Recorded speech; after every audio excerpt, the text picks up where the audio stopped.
सुनिए डॉक्टर श्याम सुंदर पराशर जी की यह अनमोल कथा। आज की इस तृतीय दिवसीय कथा के द्वितीय भाग के अंतर्गत भक्तों आप लोग महादेव की वह अद्भुत कथा सुनेंगे जिसको सुनने से आपके सारे पापों का नाश हो जाएगा। भक्तों तो ध्यान से इस पाप मोचनी कथा को सुने। श्री राधे राधे।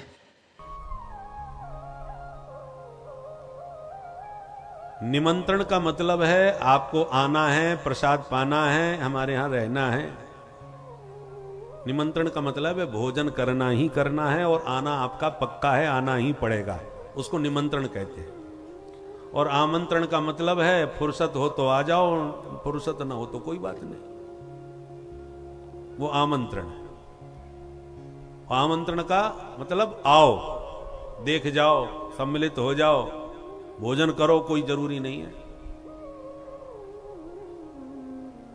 फुर्सत हो तो आ जाओ। तो भोले बाबा ने कहा कि ना तो हमको निमंत्रण मिला ना आमंत्रण, इसलिए देवी हम तो नहीं जाने वाले।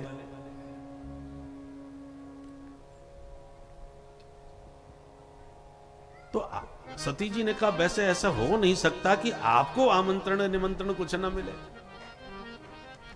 कभी कभी डांक मिस हो जाती है, लगता है पत्र वाहक रास्ता कहीं भटक गया होगा, आप इतने ऊंचे पहाड़ पे बैठे हो, इसलिए हो सकता है लाने वाला रास्ता भटक जाए, भेजा तो जरूर होगा। भोलेनाथ ने कहा हमको पता है भेजा ही नहीं है। बोले आपको कैसे पता? तब भोले बाबा ने पुरानी कहानी सुनाई तो उस दिन आपके स्वागत, पिताजी के स्वागत समारोह में गए थे, तनिक खड़े न होने पर हजारों गालियां उन्होंने हमें दी। देवी एक बात कहूं सती, स्वानाम यथा वक्र धियाम दुरुक्ति भी दिवा निसंतप्यति मर्म ताड़िता। मैं उस दिन कुछ बोला नहीं, ये तो बड़ा उपद्रव हो जाता, बहुत सापा सापी हुई, मैं फिर भी शांत रहा, परंतु दिवान संतप्यति, तुम्हारे पिताजी ने जो गालियां हमको दी, वो गालियां जब मैं याद करता हूं तो मेरे मर्म स्थलों को पीड़ा पहुंचाती हैं, चित्त में चुभती हैं कि बताओ क्या बड़े समाज में हमको क्या क्या बोल दिया था उन्होंने। किसी को बाण मार दो तो शरीर में घाव होता है, और बाण निकालने पर वो घाव जो होता है वो समय रहते धीरे धीरे ठीक भी हो जाता है, पर वाणी के द्वारा जो घाव होता है वो जीवन भर कष्ट देता है, वो घाव कभी मिटता नहीं है। इसलिए भोले बाबा कहते हैं दिवा निसंतप्यति मर्म ताड़िता। तुम्हारे पिताजी ने जो गालियां दी, अपमान किया, वो आज भी मेरे चित्त में चुभता रहता है। इसलिए हम बिल्कुल नहीं जाएंगे, क्योंकि उस दिन स्वागत समारोह में गए तो साप समारोह हो गया। अब यज्ञ समारोह में यदि कहीं बिना बुलाए चले गए तो वहां युद्ध समारोह न हो जाए, इसलिए देवी जी हमारा न जाना ही ज्यादा ठीक है। अब सती जी को मामला समझ में आया, अभी तक सती जी को पता ही नहीं था, क्योंकि भोले बाबा ने कभी चर्चा ही नहीं करी। हम गृहस्थों को भोले बाबा से सीखना चाहिए गृहस्थी में कैसे रहा जाता है। भरी सभा में ससुर जी ने इतनी गालियां दी, पर धन्य है महादेव, घर में चुपचाप आके बैठ गए, पत्नी से चर्चा तक नहीं की। जरा अपनी छाती पर हाथ धर के देखो, सभा की तो छोड़ दो, ससुराल में भी खान पान में, स्वागत सत्कार में नेक कसर पड़ जाए, ठंडी चाय मिल गई तो घर में आकर के भले ही ससुराल में कुछ ना बोलें, पर देवी जी पर जरूर गुस्सा उतरेगी। आज के बाद मैं तो जाने वाला हूं, चाय भी मिली तो ठंडी मिली, किसी ने ठीक से आप भगत भी नहीं करी, नेक में नाक चढ़ जाती है मेरे। और भोले बाबा चुपचाप गाली खा के चले आए, कुछ नहीं बताया। सती जी को आज मामला समझ में आया तो बोली देखो महाराज, वैसे गलती तो आपकी है। अरे सब लोग खड़े हो रहे थे, नेक आप हो जाते तो क्या बिगड़ जाता, पर कोई बात नहीं, जो हुआ सो हुआ। मेरी प्रार्थना है आप चलें मैं पिताजी को समझाऊंगी, वो आपसे माफी मांग लेंगे, बात यहीं खत्म हो जाएगी, झगड़ा खत्म। परंतु आप नहीं गए तो समाज में जितने भी लोग आएंगे वो सब एक ही चर्चा करेंगे कि देखो न बेटी आई न दामाद आया, निश्चित रूप से मामला अभी खटपट चल रहा है। बड़े लोगों की छोटी छोटी बातें भी चर्चा का विषय बनती हैं।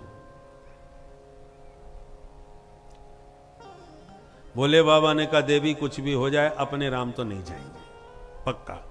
सती जी ने कहा ठीक है, निर्णय ले लिया, तो आप मुझको ही आज्ञा दो, मैं ही चली जाऊं, मेरे जाने से कुछ तो बात बन जाएगी। कह दूंगी कि भोले बाबा तो इस समय समाधि में गए हुए हैं। भोले बाबा ने कहा मुझे तो आपका भेजना भी सही नहीं लगता, बिना बुलाए कभी नहीं जाना चाहिए देवी।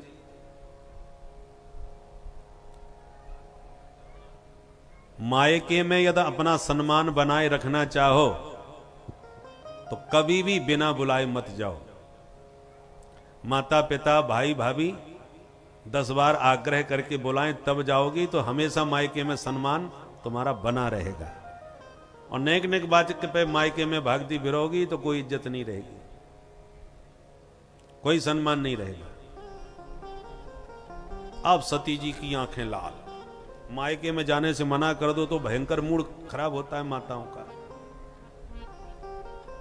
ऐसे रोष भरी आंखों से महादेव को देखने लगी माता सती जैसे भस्म ही कर डालेंगी। तो भोले बाबा समझ गए ना इनका रोकना ठीक है ना भेजना ठीक है, अब क्या करें, करें तो करें क्या। पत्न्यंगनासम उभयत्र चिंतयन, दोनों तरफ से समस्या हो। तब अंत में भोले बाबा ने मन में सोच ला, हो ये सोई जो राम रच रखा। ठीक है देवी, जो तुम्हें उचित लगता हो सो करो। और यों कह के भोले बाबा ने तो आंख बंद कर ली। अब सती जी दुविधा में, निष्क्रामती निर्विशति द्विधा ससा। जब मायके के महोत्सव का स्मरण आता है तो तुरंत भागने लगती हैं मायके की तरफ, और जब भोले बाबा का स्मरण आता है तो वापस लौट आती है कि जीवन भर तो इन्हीं के साथ रहना है, इनकी अनुमति के बिना जाना ठीक नहीं है, मायका 2 दिन का है। तो मायके की याद आवे तो भागें और भोले बाबा की याद आवे तो वापस लौट आवे। निष्क्रामती निर्विशति। अंत में सती जी ने निर्णय लिया, भोले बाबा को तो मना लूंगी, पर आज मायके में जो महोत्सव हो रहा है ये बार बार होने वाला नहीं है, इसमें जरूर जाऊंगी। और सती जी चली गई। भोले बाबा ने देखा अब की बार तो लंबी निकल गई, लगता है अब नहीं लौट रही। तो तुरंत कुछ गणों से कहा कि जाओ इन्हें आदर के साथ घर पहुंचाओ। तो रुद्रगण चल पड़े, माता जी हम भी चलें आपके साथ। बोले चलो। तो रुद्रगणों के साथ माता सती चली। बोलो सती महारानी की जय जयकार करते माता को लेकर के रुद्रगण पहुंचे हरिद्वार। दक्ष यज्ञ में बड़े बड़े देवता देवियां सब आई हुई थी, पर सती जी को देखकर सबने मुंह फेर लिया। किसी ने भी सती जी को आदर नहीं दिया, राम राम प्रणाम दंडवत कुछ नहीं, क्योंकि सबके मन में एक डर है, सती जी का सम्मान करने पर कहीं दक्ष हमसे नाराज ना हो जाए। बड़े लोगों का बड़ा विचित्र भय होता है। मन तो होता है गोहत्या बंद कर दी जाए, परंतु ऊपर वालों का मूड खराब ना हो जाए,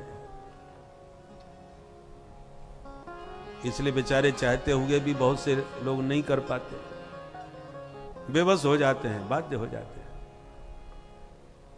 और इस समय स्मरण आ गया हमको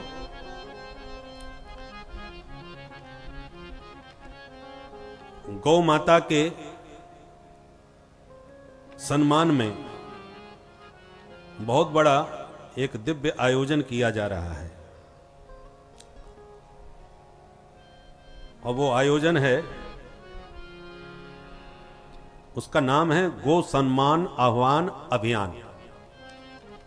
गौ सम्मान आह्वान अभियान 27 अप्रैल 2026 माने अगले ही महीने ये अभियान प्रारंभ हो रहा है। और सबसे बड़ा आश्चर्य यह है कि इस महोत्सव में, इस गौ सम्मान अभियान में कोई संस्थान, कोई पार्टी, कोई साधु संत प्रतिनिधि नहीं है। इस अभियान का जो अध्यक्ष हैं वो हमारे नंदीश्वर जी महाराज, नीलमणि नंदीश्वर महादेव के अध्यक्षता में ही यह अभियान चल रहा है और गौ माता इसकी संरक्षक है। तो गौ माता और नंदीश्वर इन्हीं दोनों के नेतृत्व में यह अभियान हो रहा है और इस अभियान में बड़े बड़े साधु संत सब सम्मिलित होकर के ये अभियान प्रारंभ कर रहे हैं और जिसका शुभारंभ होगा 27 अप्रैल 2026 अगले महीने। तो इस अभियान में आप सबकी भावना और यथा योग्य सहयोग मिलना चाहिए, क्योंकि गौ माता जिस देश में एक पहचान थी, गो ब्राह्मण हिताय भगवान का अवतार होता है। गावो विश्वस्य मातरः, जो गौ माता सिर्फ हमारी माता ही नहीं, सारे विश्व की माता है। जन्म देने वाली जननी तो कुछ महीनों तक ही दूध पिलाती है, परंतु जिस गौ माता के दुग्ध से हम जीवन पर्यंत उसका पान करके स्वस्थ रहते हैं, उस गौ माता को भारत की भूमि पर काटा जाए, उसका रक्त बहे। एक समय था जो दूध की नदियां इस देश में बहती थीं, आज गौ माता की रक्त की नदी बह रही है। इस गौ माता के हत्या का कलंक इस देश से मिटना चाहिए। इस अभियान को सभी संतों ने गौ माता के ही नेतृत्व में, नंदीश्वर के संरक्षण में यह अभियान प्रारंभ किया है। तो आप लोग भी इस अभियान में जोरदार ताली बजा करके अपनी सहमति प्रदान करें और सबके मन में यह भावना हो कि इस हमारी भारत भूमि से गो हत्या का कलंक मिटे और यह अभियान संतों के नेतृत्व में सफल हो। बोल गौ माता की। संतों का संकल्प भगवान पूर्ण करें, ऐसी हम लोग सब कामना करते हैं। हम लोग भी पूरे तन मन धन से इस अभियान में अपना सहयोग प्रदान करते हैं। तो मैं निवेदन कर रहा था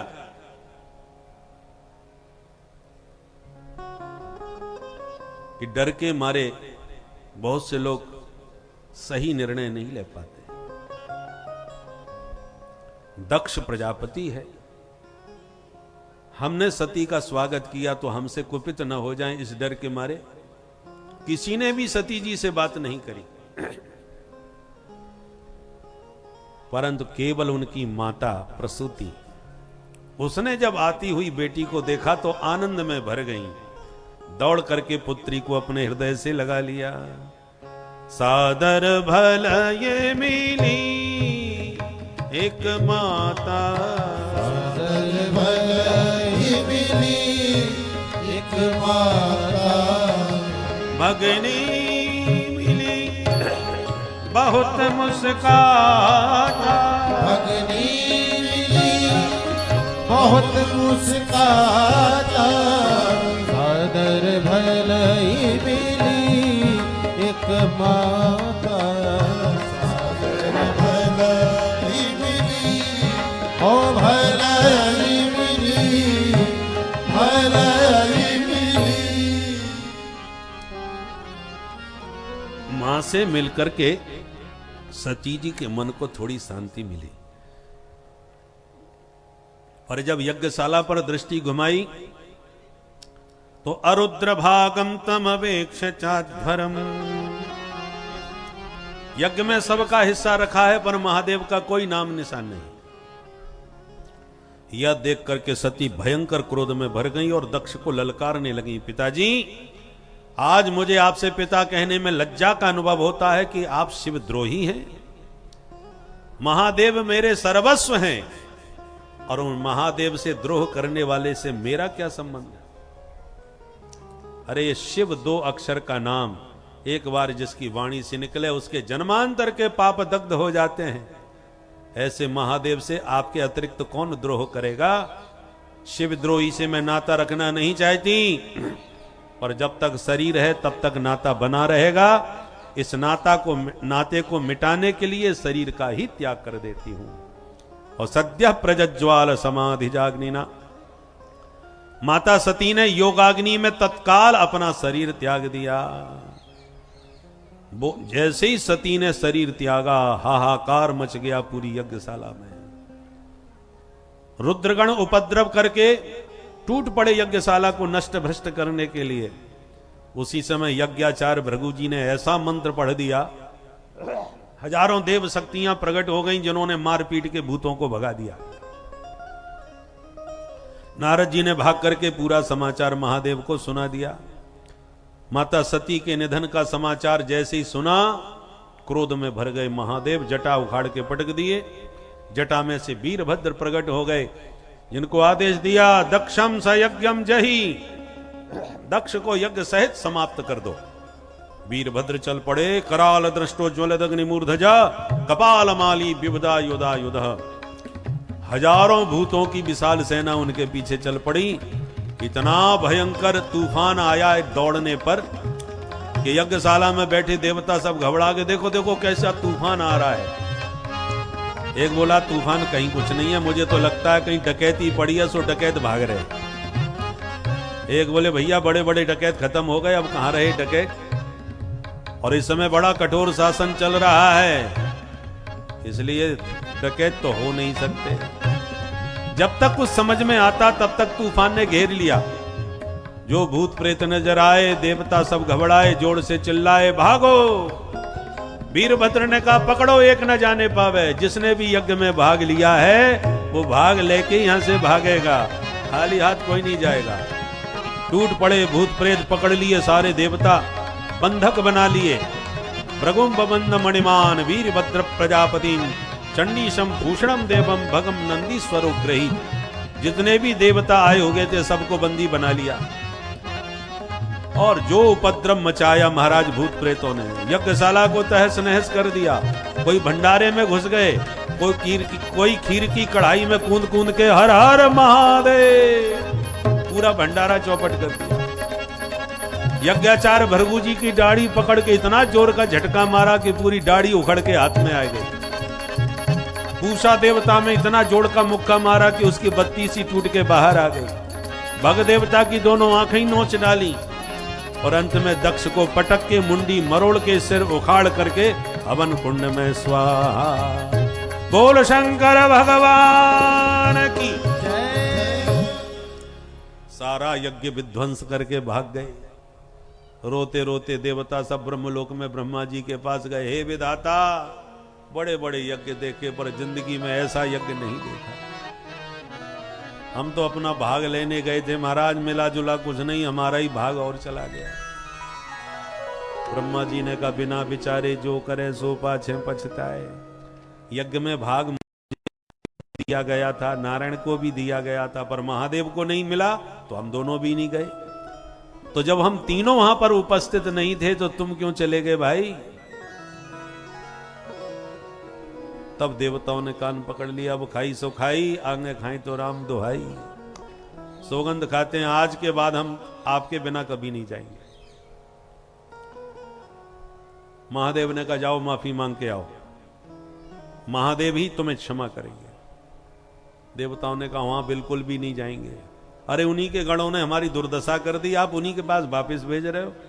अब की बार जिंदा भी नहीं छोड़ेंगे हमको।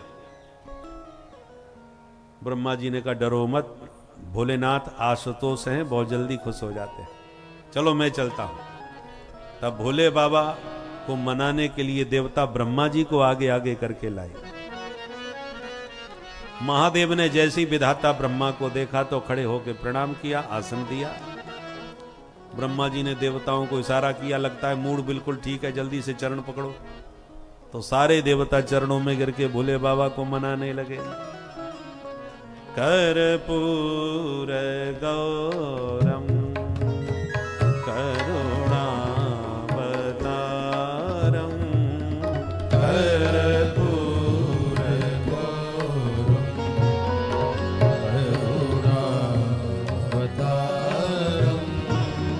संसार सारम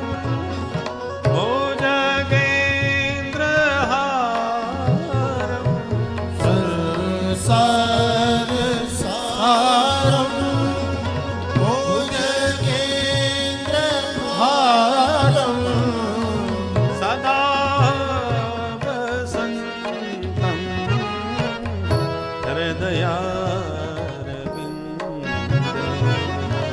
सदा वसन्तं हृदयारविन्दे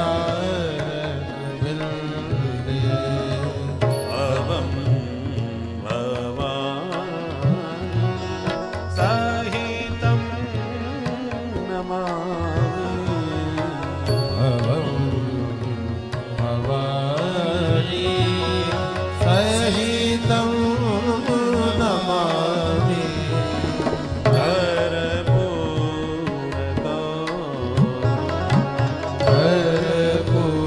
कर्पूरगौरं बोल शंकर भगवान की जय। महादेव प्रसन्न हो गए। कहो भाई क्या चाहते हो। भृगु जी कुछ कहना चाहते थे पर हाथ दाढ़ी पर फेरने की आदत थी तो दाढ़ी तो गायब हो चुकी थी। तो ब्रह्मा जी बोल पड़े, भोलेनाथ भृगु जी बिना दाढ़ी के बहुत परेशान हो रहे हैं, आप इन पर कृपा कर दो। भोलेनाथ ने कहा कि पूरी दाढ़ी तो नहीं लौटाएंगे, अब आप कह रहे हो तो चलो बकरे जैसी थोड़ी सी दाढ़ी इनको लग जाएगी। भृगु जी ने कहा कोई बात नहीं महाराज, हम तो फ्रेंच कट से ही काम चला लेंगे, पर थोड़ी दाढ़ी होनी जरूर चाहिए। पूषा देवता तुरंत बोल पड़े, महाराज ये तो बिना दाढ़ी के काम चला सकते थे, पर बिना दांतों के मैं भोजन कैसे करूंगा। बोले बाबा ने कहा सत्तू घोर घोर के पी जाओ, दांतों की जरूरत ही नहीं पड़ा करेगी। ठीक है महाराज। भग देवता ने कहा मेरी तो दोनों आंखें फोड़ डाली महाराज। भोलेनाथ ने कहा हमारा आशीर्वाद है, मित्र की दृष्टि से देख पाओगे तुम। ऐसे करके सारे देवताओं को महादेव ने संतुष्ट किया। अंत में सबने कहा महाराज उस यज्ञ को तो सफल कर दो। भोलेनाथ ने कहा देखो यज्ञ में हमें तो भाग मिला नहीं है तो हम जाएंगे नहीं। तब सबने मिलकर कहा ए सते रुद्र भागोस्तु यदुच्छिष्टो ध्वरस्य वै। देखो जो सामग्री अवशिष्ट बचेगी भोलेनाथ आज से वो सब आपका ही भाग माना जाएगा। भोलेनाथ ने कहा ठीक है, जो ही राम सो ही राम, जो बच जाए वही सही। माताएं जब भोजन बनाती हैं तो जब कोई भोजन पा लेता है तो जो शेष भोजन रसोई में बचता है वो उच्छिष्ट कहलाता है। इसलिए जब भी कोई ब्राह्मण का निमंत्रण हो, साधु संत गुरुजनों का निमंत्रण हो, तो उनको पवाए बिना घर में किसी को नहीं पाना चाहिए। किसी को भी यदि आपने पवा दिया तो वो अन्न जूठा हो जाएगा, उच्छिष्ट माना जाएगा, और साधु संत गुरुजनों को उच्छिष्ट नहीं पवाना चाहिए। तो भोले बाबा से कहा जो बचे वो सब आपका। भोलेनाथ ने कहा चलो ठीक है, स्वीकार है। तो आ गए यज्ञशाला में महादेव। आते बोले बुलाओ यजमान। बोले यजमान का धड़ तो धरा है और सिर जैसी आराम हो गया है। तब भोले बाबा ने बकरे का मुंह जोड़ के ससुर साहब को जीवित कर दिया। दक्ष जैसी जीवित हो गए तो वो महादेव के चरणों में प्रणाम करके स्तुति करने लगे। भूयान अनुग्रह अहो भवता क्रतो दंडस्त्वया मय भ्रतो यदवे प्रलब्ध न ब्रह्म बंधु सचवाम भगवन् नवज्ञा तुभ्यं हरेश्च कुत एव धृत प्रदेशु। हे भोलेनाथ, आपके कोप में भी कृपा छुपी हुई है, ये आज मैंने अनुभव किया। भूयात अनुग्रह अहो भवता कृतो में। बड़ों का कोप भी कल्याणकारक होता है। याद रखिए, माता पिता डांटते हैं तो बच्चों को डांट बुरी लगती है, अच्छा नहीं लगता। जब देखो तब डांटते रहते हैं। और कोई हमें डांट के तो देखे, अरे किसी को क्या गरज पड़ी है जो तुम्हें डांटेगा, किसी को क्या लेना देना तुमसे। जो तुम्हारे भविष्य को उज्जवल बनाना चाहते हैं, जो संसार में तुम्हें प्रतिष्ठित प्रभावशाली बनाना चाहते हैं, वे ही तुम्हें डांटेंगे, फटकारेंगे, टोकेंगे, रोकेंगे हर बात में। समझाएंगे, किसी अन्य को क्या लेना देना। याद रखिए, सूर्य की गर्मी सहन करने का अभ्यास होना चाहिए।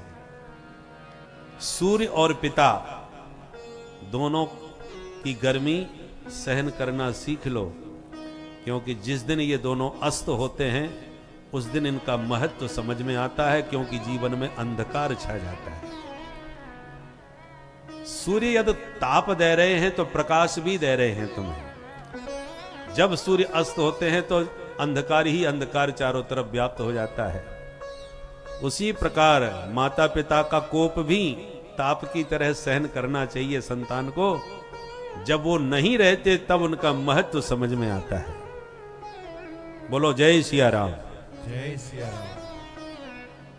क्योंकि ऐसा टोकने वाला, डांटने वाला, अधिकार पूर्वक तुम्हारे उत्कर्ष की कामना करने वाला केवल माता पिता ही हो सकते हैं। इसलिए दक्ष कहते हैं, भोलेनाथ आपने कोप के द्वारा मेरे ऊपर बहुत बड़ी कृपा करी। एक ग्वाला अपनी गायों से बहुत प्यार करता है। कोई गाय इधर उधर भागे तो डंडा भी मारता है। वो स्वयं अपनी गाय को कितना भी डंडा मारता हो, पर उसी गाय पर कोई शेर आक्रमण कर दे, जंगली जानवर उस पर प्रहार कर दे, तो वही ग्वाला प्राणों की बाजी लगा करके अपनी गौ माता की रक्षा करने के लिए तैयार हो जाता है। पालह पशु निव विभो प्रगृहीत दंड। वो स्वयं भले डंडा मारता हो और तुम यदि उसे उसकी गाय को डंडा मार दो, फिर देखो कितना लड़ने भिड़ने को तैयार हो जाएगा। तूने मेरी गाय में डंडा क्यों मारा? तो जो खिलाता पिलाता है तो वो प्यार भी करता है, और जो प्यार करता है वह डांटने का अधिकार भी रखता है। और बिना खिलाए पिलाए तुम वैसे ही डंडा मार दो तो वो लड़ने को आ जाएगा। तुमने डंडा कैसे मारा? तो दक्ष ने इस प्रकार बहुत प्यारी स्तुति करी, पर दक्ष का मुंह बकरे का था, तो बकरे की तरह बम बम बम बम कर रहे थे। तो भोले बाबा को हंसी आ गई, हमारे ससुर जी की पूरी भाषा ही बदल गई आज। इसलिए आज भी भगवान शिव की पूजा करने के बाद शिव भक्त बम बम बम बम जरूर करते हैं। बम बम बोलते ही भोले बाबा को ससुर जी की याद आ जाती है और तुरंत खुश हो जाते हैं। बोल शंकर भगवान की महादेव जैसी प्रसन्न हो गए तो श्री हरि नारायण प्रकट हो गए। सभी ने मिलकर के एक एक करके भगवान नारायण की स्तुति करी। भगवान ने सबको समझाते हुए सावधान किया कि अहम ब्रह्मा च सर्वस्य जगतः कारणम परम। मुझ में और शिव में जो भेद दृष्टि रखते हैं उनकी साधना कभी सफल नहीं हो सकती। शिव द्रोही मम दास कहावा, सो नर मोहि सपने नहीं भावा। जो मेरे भोले बाबा से बैर करके मेरा भक्त बने वो कभी मेरा प्रिय नहीं हो सकता। हरि और हर दोनों एक रूप हैं। शिवस्य हृदयम विष्णो, विष्णोस्य हृदयम शिवः। ईशदप्यंतरम कृत्वा रौरवम नरकम व्रजेत। हरि और हर में जो भेद रखते हैं वो रौरव नरक के गामी होते हैं। इसलिए इनमें कभी भेद दृष्टि नहीं रखना चाहिए। आइए भोले बाबा को एक बार मना लें। अरे शिव भोले भंडारी शरण हम आए तिहारी। शिव भोले भंडारी शरण हम आए तिहारी। शिव भोले भंडारी शरण हम आए तिहारी। शिव भोले भंडारी शरण हम आए तिहारी। शरण तिहारी भोले शरण तिहारी। शरण तिहारी भोले शरण तिहारी। शरण तिहारी भोले शरण तिहारी। शरण तिहारी भोले शरण तिहारी। रखियो लाज हमारी शरण हम आए तिहारी। रखियो लाज हमारी शरण हम आए तिहारी। ओ शिव भोले भंडारी शरण हम आए तिहारी। शिव भोले भंडारी शरण हम आए तिहारी। बम बम बम भोले।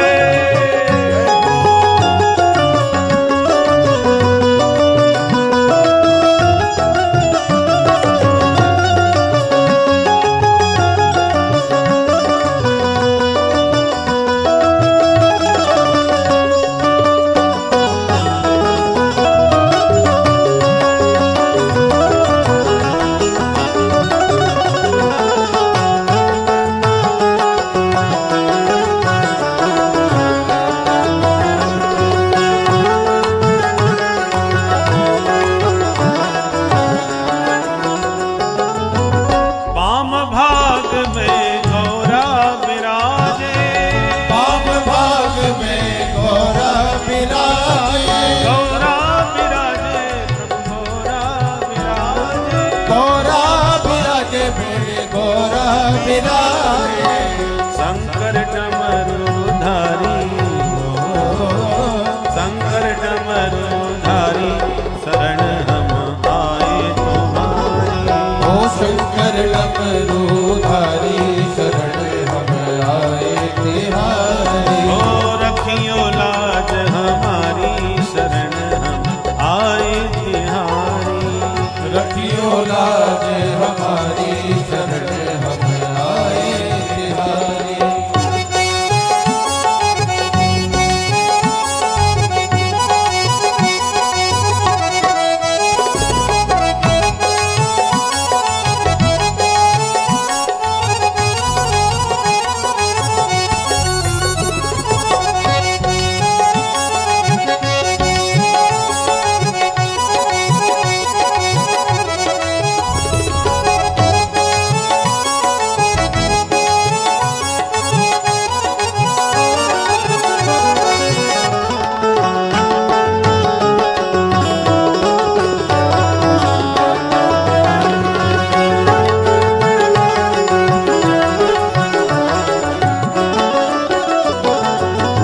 गले में सो है मुंड की माला, गले में सोहे मुंड की माला। गले में सो है मुंड की माला, गले में सोहे मुंड की माला। सिर पर गंगाधारी, सिर पर गंगाधारी शरण हम आए तिहारी। ओ सिर पर गंगाधारी शरण हम आए तिहारी। प्रभु की शरण ही हर दुखों की काट है। एक बार जो व्यक्ति प्रभु की शरण में पहुंच जाता है उसके सारे कष्टों का अंत हो जाता है। बहुत ही करुणामयी रूप प्रभु का व्यक्ति का उद्धार करने के लिए होता है। और जब व्यक्ति पूर्ण रूपेण उनकी शरण हो जाए तब तो उस भक्त की सारी चिंताओं को ही प्रभु हर लेते हैं।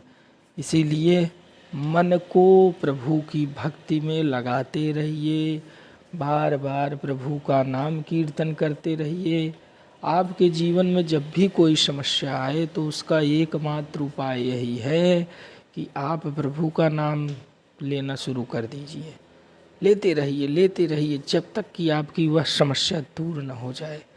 प्रभु का नाम लेते लेते एक तो आपको भक्ति का भी लाभ मिल रहा है, भक्ति का भी पुण्य मिल रहा है, और इसके साथ साथ आपका जो काम था जो बहुत मुश्किल था वह भी तुरंत स्वतः ही होता चला जा रहा है। तो यह सब प्रभु की कृपा है, इसको आप ग्रहण करें भक्तों। श्री राधे राधे।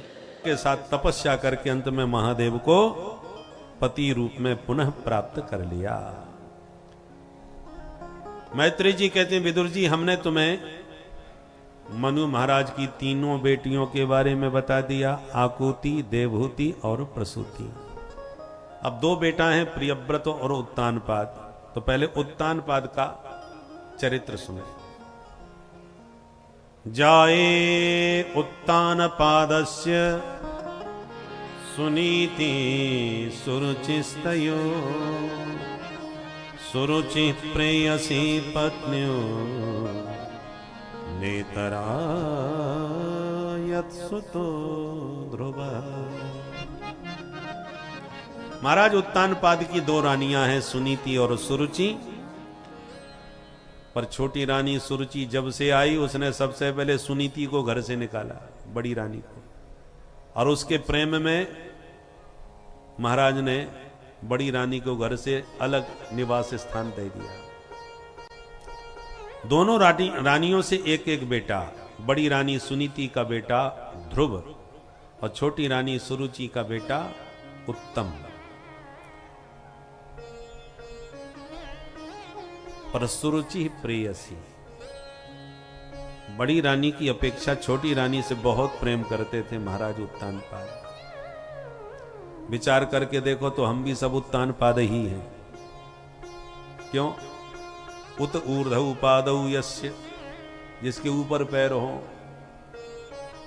तो मां के गर्भ में प्रत्येक प्राणी उत्तानपाद बन के ही रहता है। अब हमारी भी दो रानी है, बुद्धिमानी और मनमानी। ये हमारी दो रानी। हमारी जो बुद्धि है ये मति, यही हमारी श्रीमती। सद्बुद्धि और दुर्बुद्धि। सद्बुद्धि है सुनीति। सुनीति का मतलब जो सुंदर नीति के अनुसार चले और चलावे, वो सुनीति। और दूसरी है सुरुचि, उसकी रुचि में जो आवे सो करे, वो सुरुचि। तो मनमानी हो गई ना। नीति के अनुसार चले वो सुनीति, और रुचि के अनुसार चले वो सुरुचि। अब ईमानदारी से बताओ, आपको नीति पसंद है कि रुचि? सबको अपनी रुचि से चलना ही ज्यादा पसंद है। नीति पर चलना कोई नहीं चाहता। नीति कहती है ब्रह्म मुहूर्त में जग जाओ, 4 बजे सैया छोड़ दो। और उस समय रुचि कहती है बड़ी प्यारी नींद तो 4 बजे ही आती है। तो सब रुचि के अनुसार चल रहे हैं कि नहीं? किसी ने 50 लाख रुपया सूटकेस में भर के दे दिए कि लो अपना कमीशन रख लो और बढ़िया रिपोर्ट, बढ़िया फाइल बना के हमारी ऊपर भेज दो। अब नीति कहेगी ये बेईमानी है, भ्रष्टाचार है, हाथ मत लगाओ। पर रुचि कहती है ऐसे नोट नहीं आएंगे तो फिर गाड़ी बंगला कैसे बनेंगे, मौज मस्ती जिंदगी में कैसे करेंगे। इसलिए ठीक है, नीति की बातें बाद में कर लेंगे, पहले अपनी रुचियां पूरी कर लो, इच्छाएं पूरी कर लो। हर जगह आप देखिए, हर प्राणी के ऊपर सुरुचि का प्रभाव है, और उसी सुरुचि के प्रभाव में सुनीति को बाहर कर देते हैं, नीति का त्याग कर देते हैं। चाहे वो राजनीति हो चाहे धर्म नीति हो, सब जगह सुरुचि हावी है। राजा समझता है कि हम क्या कर रहे हैं, हमें क्या करना चाहिए, सब पता है। परंतु यदि जो हमें करना चाहिए हम वही करेंगे तो कुर्सी दोबारा मिलेगी, इसकी कोई गारंटी नहीं है। इसलिए चाहे करना पड़े, चाहे जो न करने योग्य है उसे भी करना पड़े, पर गद्दी हाथ में लगे तो कर लेंगे, कोई बात नहीं। नीति की बातें बाद में रिटायरमेंट होने के बाद में करेंगे। जब तक कुर्सी मिल रही है तब तक के लिए तो हमें वही करना है जिससे सत्ता हमारे पास बनी रहे। चाहे कैसा भी कठोर कानून लगाना पड़े, चाहे जैसा हमें कठोर निर्णय लेना पड़े, जिनके आशीर्वाद से हमको सत्ता मिली है चाहे उन्हीं को सताना पड़े, परंतु हम वही करेंगे जिससे सत्ता हमें पुनः प्राप्त हो गए। तो ये जो रुचि है ना, सुरुचि, ये सब पर हावी है।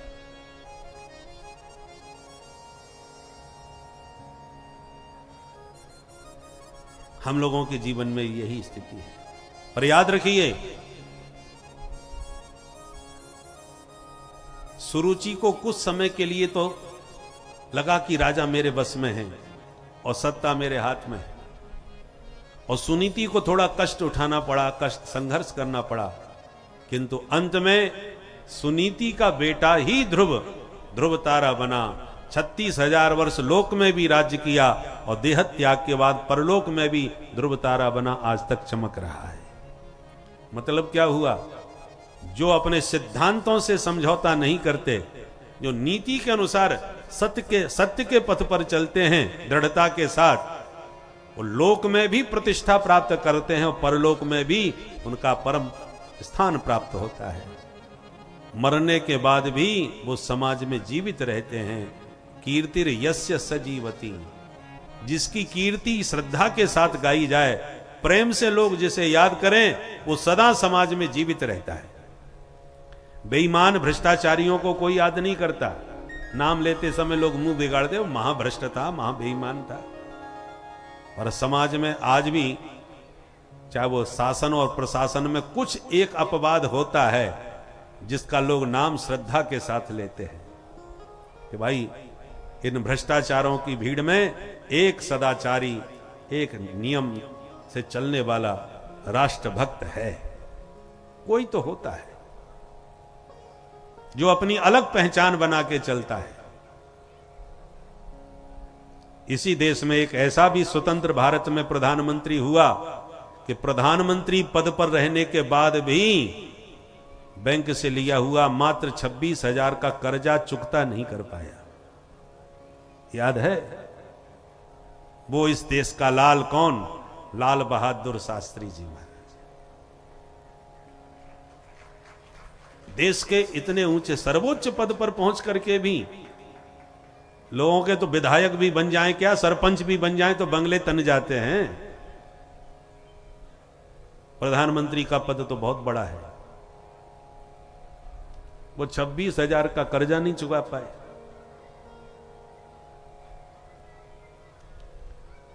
तो ऐसी बात नहीं है कि सभी भ्रष्ट हैं, सब बेईमान हैं। कोई तो आदर्श पुरुष होता है। आज भी हैं, अब भी हैं। हमारे उत्तर प्रदेश के प्रधानमंत्री देखिए, जिनकी बहन, जिनके माता पिता की स्थिति यथावत जैसी पहले थी तैसी आज भी है। उनकी बहन जी बेचारी चाय का ठेला चला रही है, चाय बेच रही है। तो ऐसी बात नहीं है कि दुनिया में कोई नहीं रहा। आप अपना आदर्श कैसे मानते हैं ये आपके ऊपर है। सज्जन दुर्जन सब प्रकार के लोग समाज में, संसार में रहते हैं। जहां से कोई अच्छी बात मिले ले लेना चाहिए। हंस का काम होता है दूध पीना, पानी पानी को छोड़ देना। ऐसा मत सोचिए कि किसी में दोष होगा ही नहीं। कितना भी कोई महान हो, जड़ चेतन गुण दोष में विश्व कीन करता। दोष तो किसी न किसी में होता ही है। अब दोष का चश्मा लगा के देखोगे तो दोष ही दोष नजर आने लगेंगे, और गुण का चश्मा लगाओगे तो बढ़िया गुण दिखाई पड़ने लगेंगे। परंतु व्यक्ति के विषय में उसकी गुणवत्ता, विशेषता किसकी है, अधिकता किसकी है, गौरव लाघव की दृष्टि से देखना चाहिए। यदि गुण अधिक है तो व्यक्ति गुणवान है। तो गुणवान कहने का मतलब ये नहीं कि कोई उसमें सारे गुण ही गुण होंगे, कोई अवगुण भी हो सकता है। पर जिस व्यक्ति में अवगुण ज्यादा होता है उसको अवगुणी कहा जाता है, और जिसमें गुण ज्यादा होता है उसको गुणी कहा जाता है। मात्रा किसकी ज्यादा है?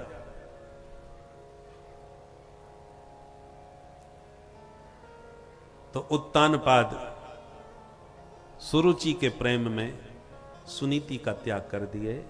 लगभग आज हम भी वही कर रहे हैं।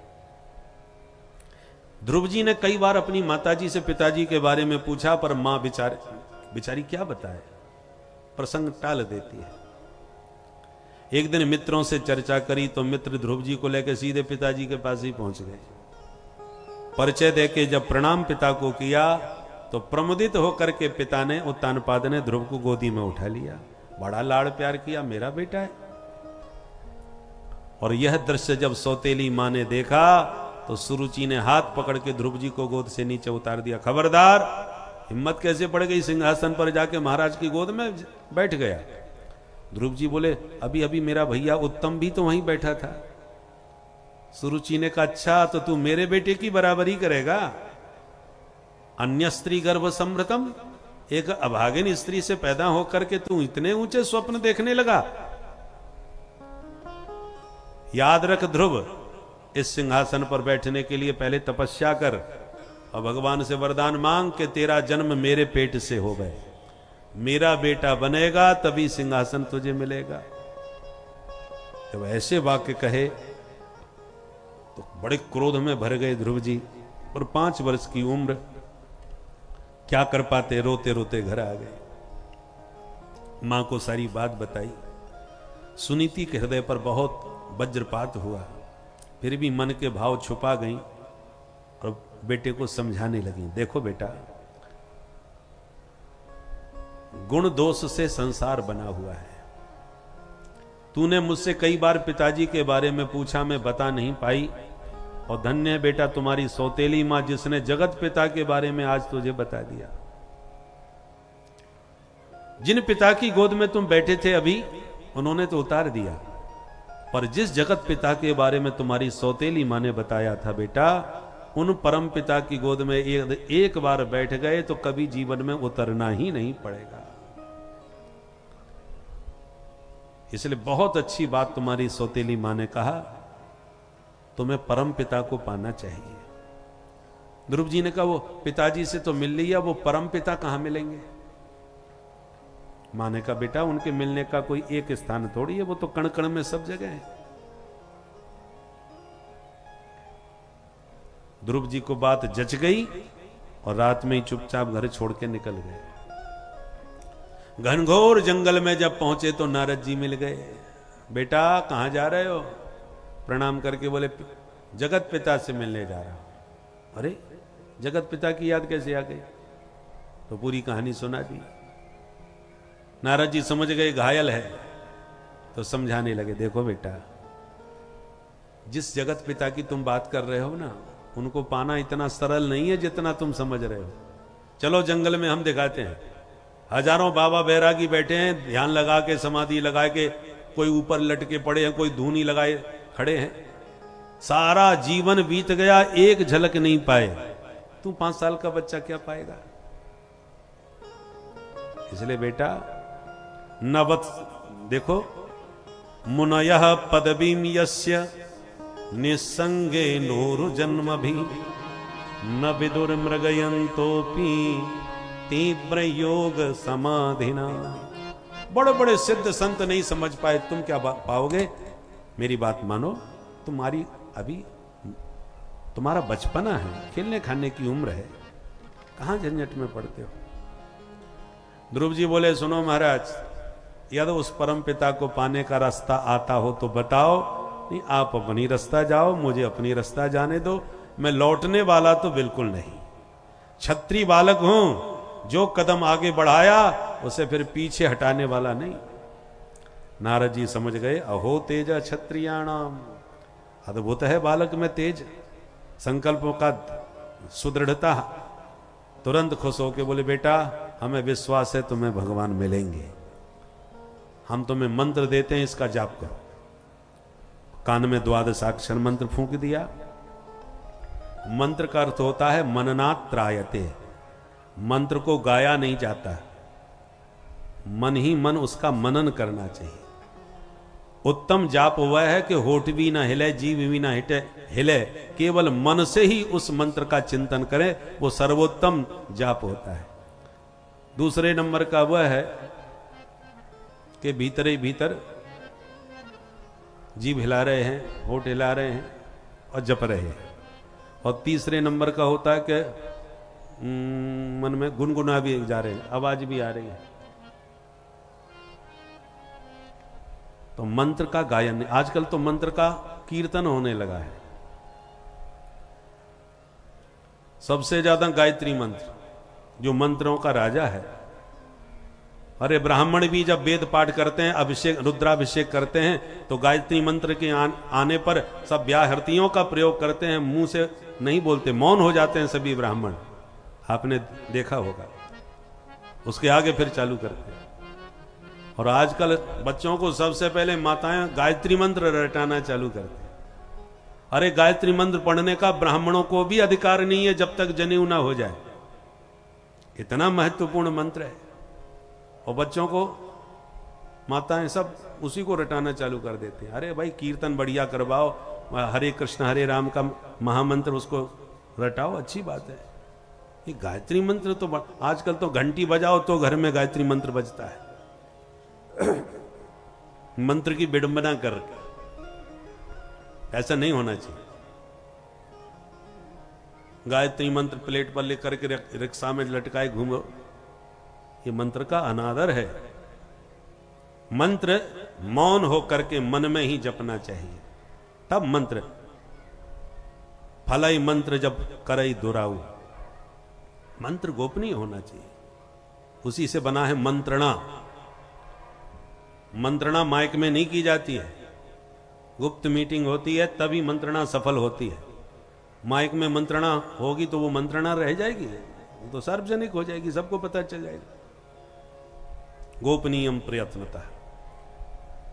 तो मंत्र दिया ध्रुव को, और ध्रुव जी से कहा बेटा तुम मथुरा में जाओ, जमुना के तट पर इस मंत्र का जाप करो। ध्रुव जी आए और ध्रुव यमुना में, यमुना तट पर मथुरा में मधुबन में ध्रुव टीला आज भी बना हुआ, जहां ध्रुव जी ने बैठ के खूब मंत्र का जाप किया। 3 दिन में एक बार फलाहार करते थे, 3 दिन तक निराहार रहते थे। दूसरा महीना लगा तो 6 दिन में एक बार, तीसरा महीना लगा तो 9 दिन में एक बार, चौथा महीना लगा तो 12 दिन में एक बार, और जब 5वां महीना लगा तो प्राणायाम खींच करके सांस को रोक लिया। ऐसी सांस रोकी कि समस्त प्राणियों की सांस रुक गई।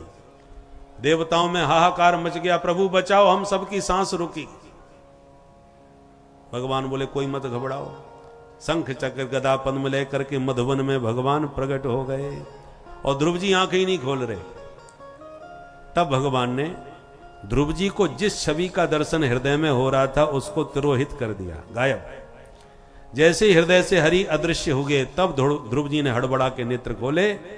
जो ही नेत्र खोले तो जो हृदय में दिख रहे थे वे ही आंखों के सामने दिखाई पड़ने लगे। बोलो भक्त वत्सल भगवान की। अब ध्रुव जी प्रणाम करके हाथ जोड़ के खड़े खड़े मन में सोच रहे कि मैंने माता जी से, गुरु जी से हजारों बातें पूछी, पर यह किसी से नहीं पूछा कि जब भगवान आवे तब क्या करना चाहिए। प्रभु मेरे सामने खड़े हैं, करूं तो मैं क्या करूं?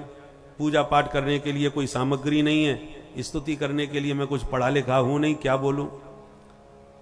मन की बात प्रभु जान गए और अपना दिव्य शंख ध्रुव जी के गाल से छुआ दिया। जो प्रभु के शंख का स्पर्श हुआ, ध्रुव जी को सारा वेद वेदांत कंठस्थ हो गया और दिव्य भगवान की स्तुति गाने लगे। महाराज योऽन्तः प्रविश्य मम वाचमिमां प्रसुप्ताम्, प्रविश्य मम वाचमिमां प्रसुप्ताम्, सञ्जीवयत्यखिल शक्तिधर स्वधाम्ना, सञ्जीवयत्यखिल शक्तिधर स्वधाम्ना, अन्याश्च हस्तचरण श्रवणत्वगादि, अन्याश्च हस्तचरण श्रवणत्वगादि, प्राणान् नमो भगवते पुरुषाय तुभ्यम्, प्राणान् नमो भगवते पुरुषाय तुभ्यम्, योऽन्तः प्रविश्य मम वाचमिमां प्रसुप्ताम्, योऽन्तः प्रविश्य मम वाचमिमां प्रसुप्ताम्। बोल भक्त वत्सल भगवान की जय। ध्रुव जी कहते हैं प्रभु आप ही मेरे हृदय में प्रविष्ट होकर के मेरी सोई हुई वाणी को जगा दिए हो। समस्त जो इंद्रियों में जो शक्ति है वो प्रभु आपकी ही प्रदत्त शक्ति है। ऐसे है सर्वशक्तिमान प्रभु, आपके चरणों में मेरा बारंबार प्रणाम। भगवान बोले बेटा मांगो वरदान। ध्रुव जी बोले अब कुछ नहीं चाहिए सरकार। भगवान बोले पर हम चाहते हैं बेटा तुम घर जाओ, पिता के सिंहासन पर बैठ के 36,000 वर्ष राज्य करो, उसके बाद मेरा दिव्य लोक प्राप्त करके ध्रुव तारा के रूप में चमकते रहो। और यों कह के भगवान अंतर्धान। ध्रुव जी बेचारे मुंह लटकाए पछताते हुए घर पहुंचे। क्या कूड़ा करकट मांग लाया। पर राजा को पता चला कि मेरा बेटा लौट आया, तो पूरी प्रजा के साथ बैंड बाजे को लेकर के धूमधाम से भव्य दिव्य ध्रुव जी का स्वागत किया। और आते ही ध्रुव जी को सिंहासन सौंप दिया कि बेटा तुम संभालो, हम चले भजन करने। उत्तानपाद भजन करने चले गए। ध्रुव जी ने साम्राज्य संभाला, 36,000 वर्ष राज्य किया। उसके बाद मृत्यु के सिर पर पैर रख करके अपनी मां सुनीति को साथ में लेकर के भगवान के परम पद को प्राप्त हुए और आज भी ध्रुव तारा बने चमक रहे हैं।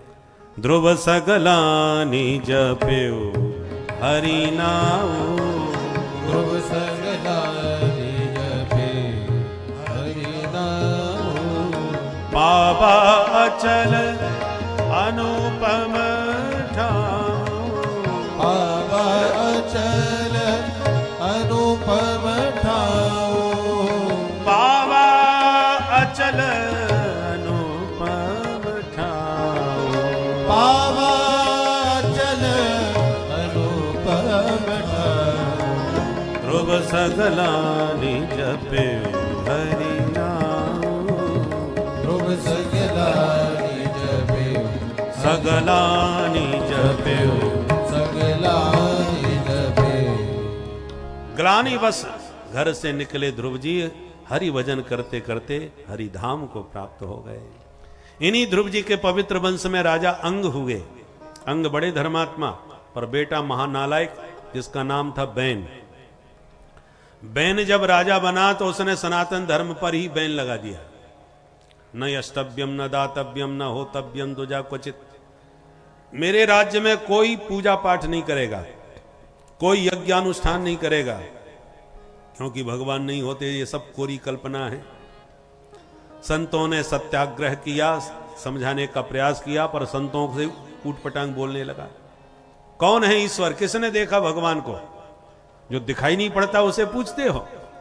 अरे राजा ही भगवान होता है, राजा में ही सारे देवी देवताओं का वास होता है। महात्माओं का मूड खराब हो गया। जो क्रोध में भर के हुंकार ध्वनि करी तो धड़ाम दी से धरती पर गिरा और गिरते ही गोविंदाय नमो नमः। महात्माओं ने सोचा हम तो राजा को सुधारने आए थे, पर हमने तो राजा को ही सिधार दिया। अब राजा कौन बने? तो मंत्रों के द्वारा राजा के शरीर का मंथन किया, उससे निषाद की उत्पत्ति हुई।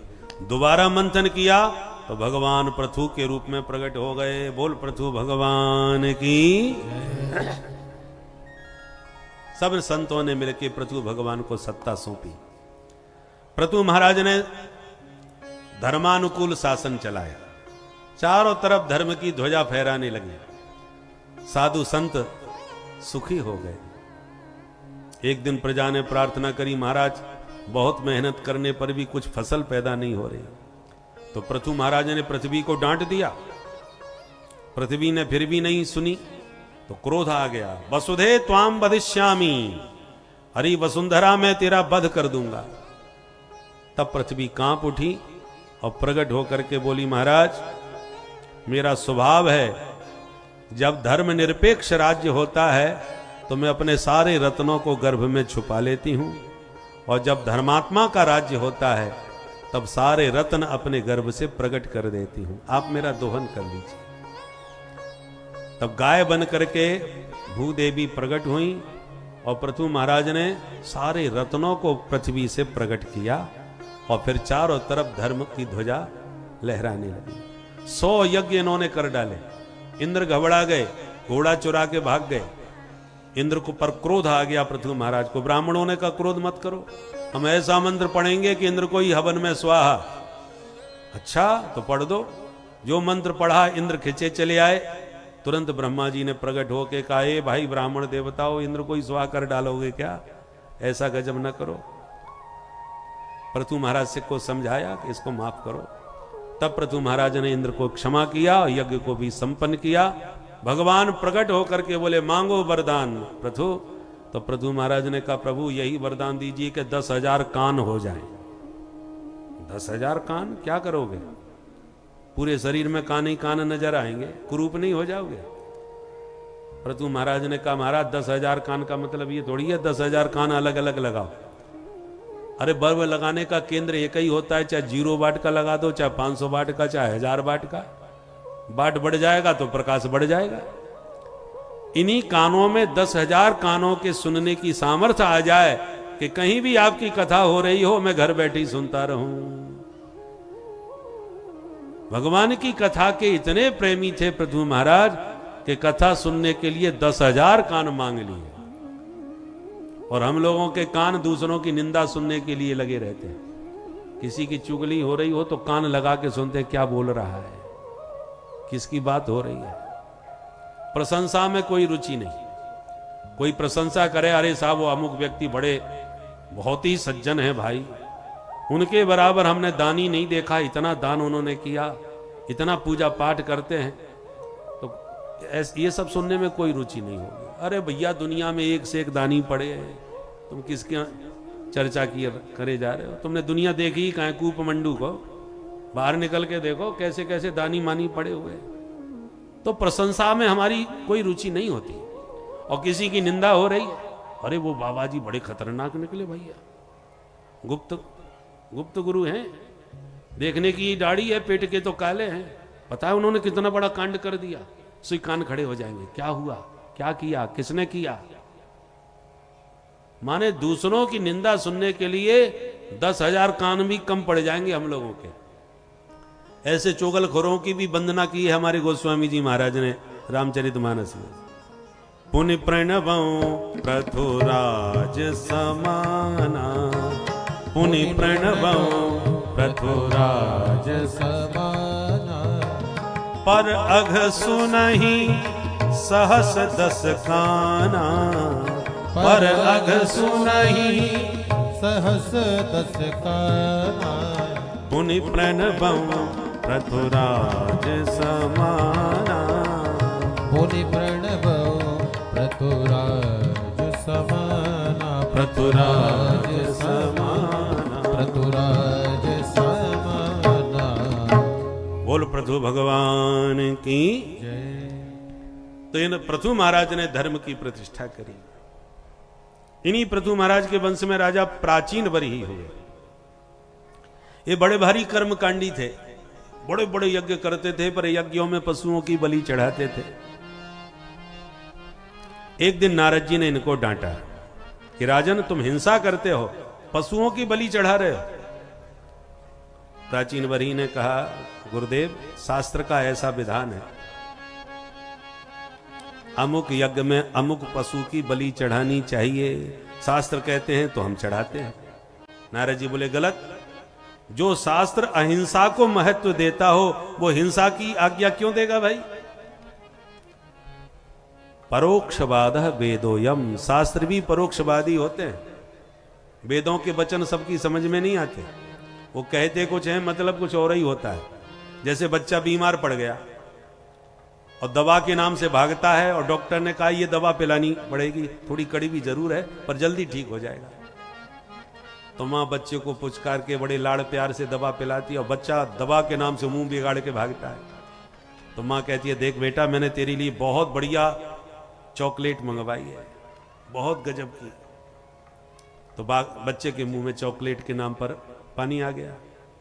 बोले बेटा चॉकलेट बाद में दूंगी, पहले ये दवा पी ले, दवा खा लो तब चॉकलेट दूंगी। तो बच्चा चॉकलेट के चक्कर में आंख मूंछ करके दवा गटक जाता है और जब चॉकलेट मांगता है तो कहता है बेटा मैंने भेज दिया है, बस लेके आ रहा होगा, आने दो फिर देती हूं। चॉकलेट के नाम पर हाथ साफ करके बहला फुसला देती है, क्योंकि मां का काम चॉकलेट खिलाना नहीं दवा पिलाना है ताकि बच्चा जल्दी ठीक हो जाए। पर चॉकलेट का तो बहाना है ताकि उसके बहाने पी ले। ऐसे हमारे शास्त्र हैं। हम लोगों को क्या पसंद है, मांस मदिरा मैथुन में बहुत ज्यादा रुचि है हमारी। तो क्या करते हैं शास्त्र कि देखो भजन करोगे, पूजन करोगे, देवाराधन करोगे, दान पुण्य करोगे, जीवों पर दया करोगे, या अच्छे अच्छे काम करोगे तो तुम्हें स्वर्ग मिलेगा। तो स्वर्ग में क्या मिलेगा? बोले अप्सराओं का नृत्य देखने को मिलेगा, अमृत पीने को मिलेगा, विमान में घूमने को मिलेगा। अब हमको यही सब चाहिए, तो स्वर्ग की चॉकलेट दिखा करके हमको शुभ कर्मों में शास्त्र लगाते हैं। तो इसका मतलब ये नहीं है कि चॉकलेट होता ही नहीं है। हाँ भाई चॉकलेट भी होता है, स्वस्थ होने पर मिलता भी है खाने को। पर जैसे माँ का उद्देश्य चॉकलेट खिलाना नहीं दवा पिलाना है, ऐसे शास्त्र का उद्देश्य स्वर्ग पहुंचाना नहीं अपितु उस धाम को पहुंचाना है जहां से तुम्हें कभी लौट के ही ना आना पड़े। यद गत्वा न निवर्तन्ते तद धाम परमम। स्वर्ग भी है पर स्वर्ग से लौटना पड़ता है, पर भगवान का धाम यदि प्राप्त हो गया फिर आवागमन ही समाप्त हो जाता है। तो शास्त्र तो तुम्हें परम धाम पहुंचाना चाहते हैं, केवल स्वर्ग तक सीमित थोड़ी रखना चाहते। और उस स्वर्ग की मिठाई, उस जन्नत की मिठाई के चक्कर में बहुत से लोग आत्म बम बन बैठते हैं। बोले जितनी हिंसा करोगे, जितने आतंकवादी बनोगे, जितने लोगों को तुम मारोगे काटोगे, उतना ही जन्नत तुम्हें मिलेगी और बढ़िया बढ़िया हूरें मिलेंगी। उस चक्कर में लोग मरने को तैयार हैं कि यहां जल्दी से मरें ताकि वहां पहुंच करके मौज मस्ती करें। बोलो राधे राधे। तो ऐसा नहीं कि हमारे शास्त्र भी कहते हैं, पर हमारे शास्त्र का उद्देश्य अलग है। हमारे शास्त्र का उद्देश्य यह है कि तुम उस परम पद को प्राप्त करो जहां से तुम्हें दोबारा संसार में आना ही ना पड़े। स्वर्ग तक पहुंचाना उद्देश्य नहीं है। स्वर्ग का लड्डू चाहे जितना अच्छा हो, पर खाने के बाद आवागमन में पड़ना पड़ता है, लौट के संसार में आना पड़ता है। क्षीणे पुण्य मर्त्य लोकम विशंति। इस प्रकार से नारद जी ने प्राचीन बरही को समझाया। प्राचीन बरही ने कहा, महाराज तो हमसे तो बड़ी गलती हो गई, हमने तो बहुत जीवों को बलिदान के नाम पर मार डाला, अब हमारा कल्याण कैसे होगा। नारद जी बोले, हम एक तुम्हें कहानी सुनाते हैं, ध्यान से सुन लो, कहानी समझ में आ गई तो तुम्हारा कल्याण ही हो जाएगा। अच्छा, तो अब ध्यान से इस कहानी को आप भी सुने। हम सबके जीवन की यही सच कहानी है। दो मित्र थे, बड़े का नाम था अभिज्ञात, छोटे का नाम था पुरंजन, पक्के मित्र। एक दिन पुरंजन बोला, चलो भैया मेला घूमे हैं। अभिज्ञात ने कहा, मुझे घूमना फिरना पसंद नहीं है, तुम्हारा मन है तो घूमो, पर घूम के जल्दी लौटाना अपने घर। बोले हाँ भैया। और यूं कह के पुरंजन घूमने निकल पड़ा। उसने हजारों शहर घूमे पर कोई पसंद नहीं आया। घूमते घूमते एक 9 दरवाजे का नगर दिखाई पड़ा जो बड़ा ही सुंदर था। मेन गेट उसका बड़ा बंधनवारों से सजा हुआ, तो घुस गया। जैसी शहर में घुसा तो सामने से एक सुंदर कन्या चली आ रही थी।